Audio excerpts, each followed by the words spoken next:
Coming up on WVU News, the WVU Rockefeller Neuroscience Institute just published groundbreaking research on a new treatment for Alzheimer's disease. I'm Janvi Patel, and I'll tell you more on what this means for caregivers for individuals with Alzheimer's. Straight ahead on WVU News, as many as 85% of opioid overdoses occur in the presence of a bystander, and fewer than half are reported to police. I'm Hannah High School, and I'll tell you about a law working to change this. I'm Ty McClung, and coming up, I'll take you here to the State House for the latest from the West Virginia Legislature. Our Emmy Award-winning WVU News starts now.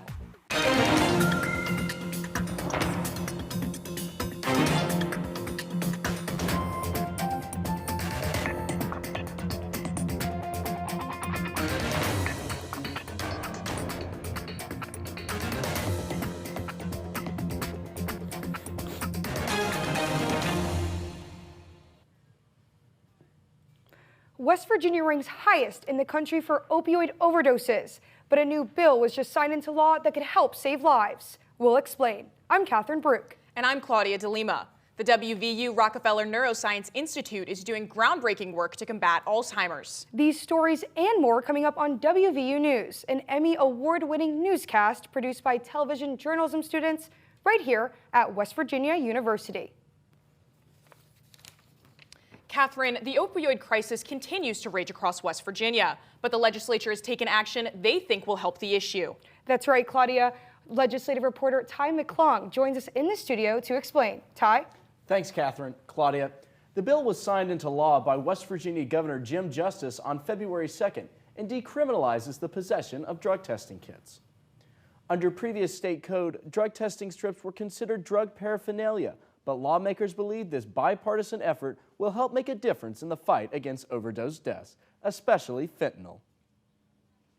More than 1% of overdose deaths nationwide happen in West Virginia, and lawmakers like Senator Charles Trump are worried that the number is increasing because of fentanyl and other substances being unknowingly added to street drugs.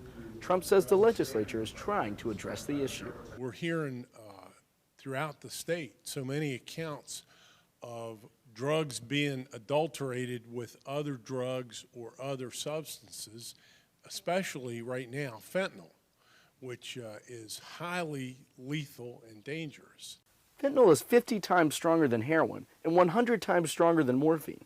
It is so strong that 2 milligrams is considered to be a lethal dose by the CDC.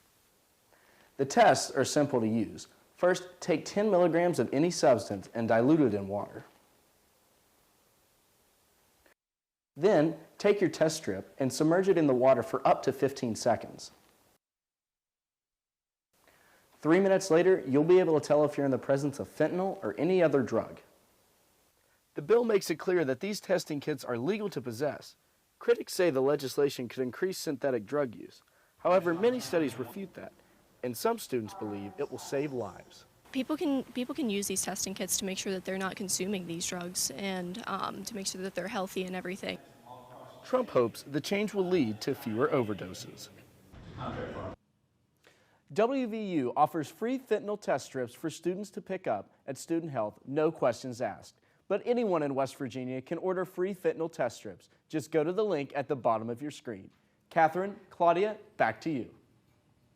Thanks, Ty.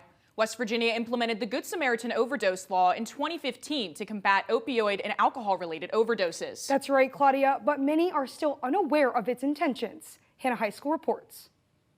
The Good Samaritan law was passed to protect individuals who call for medical assistance for an overdose victim. I think not waiting, and I think that fear of getting into trouble, you know, the longer you wait, the worse it is kind of thing. Since the enactment of the law, one study reports a 14% decrease in the rate of opioid-related overdoses. With 37% of college students regularly using an illegal drug and abusing alcohol, it's crucial to have Narcan on hand. But even when administering Narcan, you must call 911. And with the Good Samaritan law, there are no consequences to that phone call. 3 studies also found a positive association between knowledge of the law and an increased likelihood in calling 911. And I think if you come into an incident where the law is impeding helping the general welfare of your fellow citizen, then I feel in that instance you should prioritize helping people over punishing people. So what do some Morgantown residents have to say about the Good Samaritan law? Even if you can't physically help somebody, you can help call 911. You can bring supplies. A law is a great start. Giving anonymity to people is a great start, but there's a general community conversation that we need to have also to go with it. This law also states that individuals who experience a drug overdose can no longer be prosecuted for possession of small amounts of drugs or underage drinking. Hannah High School, WVU News, Morgantown. Claudia, the West Virginia House of Delegates unanimously passed a House bill allocating $2 million to the WVU Rockefeller Neuroscience Institute for new treatments, including one for Alzheimer's. That's right, Catherine. John V. Patel joins us live in the studio to tell us more. John V. Thanks, Catherine. Claudia. West Virginia has one of the highest rates of Alzheimer's in the United States, and over 6 million Americans are affected by the disease. Most of them are 65 years and older. But they are not the only ones affected by this disease.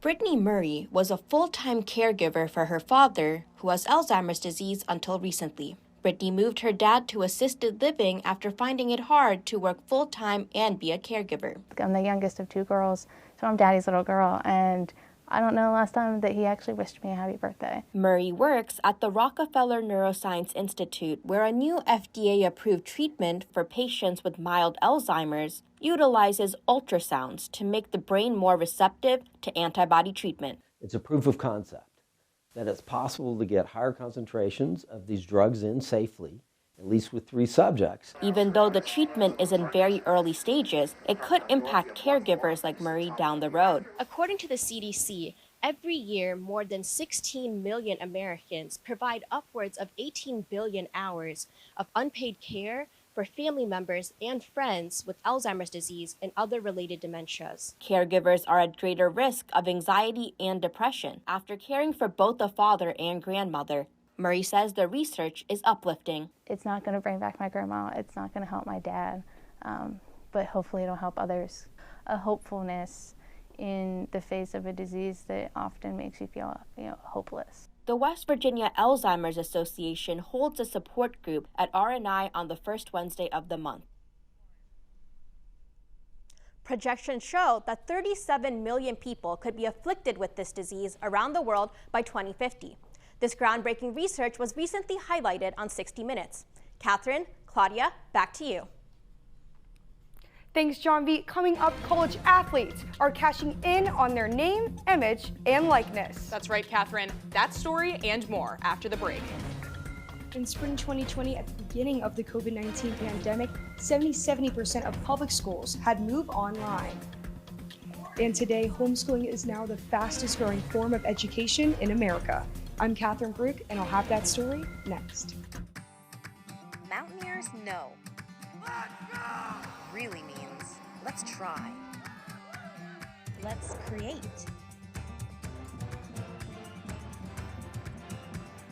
Let's explore.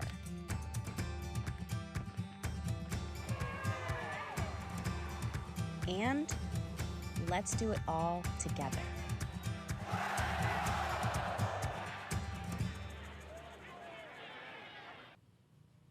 Catherine, did you know 9 million Americans have been homeschooled since February of 2020? And in 2023, West Virginia was ranked top 5 in the nation for the most homeschooled students.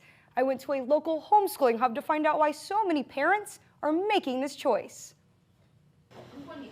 More than 8% of West Virginia families choose to homeschool at least one of their children under the age of 18.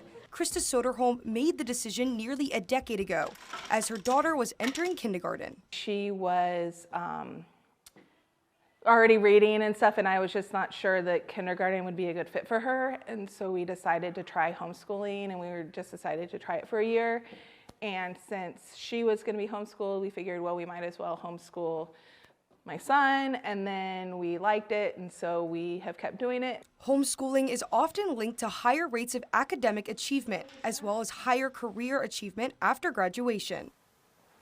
According to the National Home and Education Research Institute, homeschoolers typically score 15 to 30% higher than public school students on standardized tests. whereas homeschoolers score 85 to 87%, and public schools score about 50. Kaylee Riccatelli, who was homeschooled in elementary and middle school, says the experience has helped her in college. Schooling is a lot of learning on your own, and that's what grad school is. So it's a lot of you're researching one topic that you're interested in, and it's knowing how to sit yourself down and do your work. Soderholm says that individualized attention is why she continues to homeschool. We really like that we can tailor each individual subject to our child, so that if they're excelling in math or whatever they're excelling in, we can go ahead in that subject and keep them at level on other subjects. Soderholm says that even though there is a small homeschool community here in Mon County, it brings them closer together. For more information on the Mountaineer Homeschool Hub, visit the link located at the bottom of your screen. As of 2021, college athletes across the country have been getting paid for their name, image, and likeness. And 3 years later, the NIL scene has grown. Sports anchor Tanner Enyart is here to explain. Tanner? That's right, Catherine and Claudia. WVU just announced the brand new online NIL store, which benefits Mountaineer student athletes and their abilities to merchandise on their name, image, and likeness. In 2021, student athletes made a combined total of $1.6 billion in revenue made through NIL deals. This money is earned through a variety of endorsements, including public appearances, autograph signings, sponsorships, and brand product deals, both at the local and national levels. Student athletes around the country earn on average between $1,000 and $10,000 per year of NIL income. However, for some athletes, big bucks are being made. According to On3, LSU gymnast Livy Dunn has a $3.5 million valuation, and Mountaineer offensive lineman Wyatt Milam has an NIL valuation of $654,000, which ranks 63rd in the top 100 of all student athletes around the NCAA. Bronny James, a men's basketball player from USC, has the highest NIL valuation in the country at $5.8 million. These athletes are some of the best in their sports around the country, and here at WVU, athletes will have an all-new way to cash in on their name, image, and likeness with the brand new Mountaineer Exchange. It is. It's for every WVU student athlete that scholarship or walk on to have an opportunity to benefit in an NCAA permissible way off their name, image, and likeness. WVU women's basketball guard J.J. Quinterly is one of these student athletes who is cashing in on NIL. It'd be good to get some money out of it, but I ain't gonna talk about that now. I'd love seeing it out there. I mean, if they got the jerseys, they go online, I think they make them themselves or whatever, so it's good to see that, yeah. Whether it's on the turf, hardwood, in the pool, or at the rifle range, all WVU student athletes from the 18 varsity Mountaineer sports will be eligible for participation with the new Mountaineer Exchange.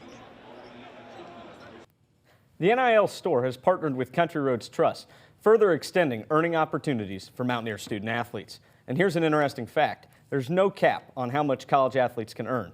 WVU student athletes rank #1 in the new Big 12 for estimated name, image, and likeness opportunities. Catherine and Claudia, back to you. Thanks, Tanner, and don't miss Morgantown Theater Company's Grease this weekend, February 15th to the 18th. For more information, see the link on your screen.